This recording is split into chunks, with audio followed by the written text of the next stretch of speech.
Hello friends, welcome back to our channel. Mahanandi మండలంలోని తిమ్మాపురంలో వెలసిన శ్రీ అంకాల పరమేశ్వరి అమ్మవారు శేకాంబరి అలంకారంలో భక్తులకు దర్శనమిచ్చారు.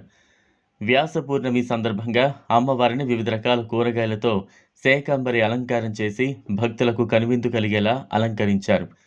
ఉదయం నుంచి ప్రత్యేక పూజా కార్యక్రమాలు నిర్వహించారు. వేలాది మంది భక్తులు అమ్మవారిని దర్శించుకుని తీర్థప్రసాదాలు స్వీకరించారు. మరిచిన వ్యాస పౌర్ణమి వేడుకలు దక్షిణ భారతదేశంలో పేరెన్నికగన్న శైవ క్షేత్రాలు ఒకటైన మహానంది పుణ్యక్షేత్రంలో వ్యాస పూర్ణిమ వేడుకలను అధికారులు, అర్చకులు మరిచారు.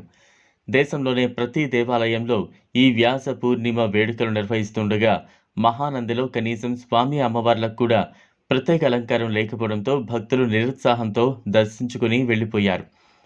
పౌర్ణమి వేడుకల సందర్భంగా మహానందిలో వెలసిన శ్రీ కామేశ్వరి అమ్మవారికి సాధారణ పూలమాలలు వేసి భక్తులకు దర్శనమిచ్చారు.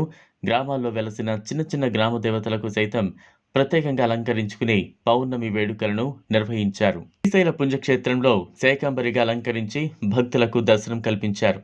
శ్రీశైలం తర్వాత అంతటి పేరుగాంచిన మహానందిలో ఈ పౌర్ణమి వేడుకలు జరపకపోవడంతో భక్తులు పలు విధాలుగా విమర్శిస్తున్నారు. అధిపతులు, స్వామీజీలు ఈ చాతుర్మాస దీక్షలను తీసుకుంటూ ఈ వేడుకలను జరుపుకుంటారు.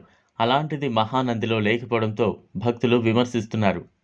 ఇది ఫ్రెండ్స్ ఇవాల్టి వీడియో. ఈ వీడియో కనుక మీకు నచ్చినట్లయితే లైక్ చేయండి, షేర్ చేయండి, ఛానల్ను సబ్స్క్రైబ్ చేసుకోండి. Thanks for watching.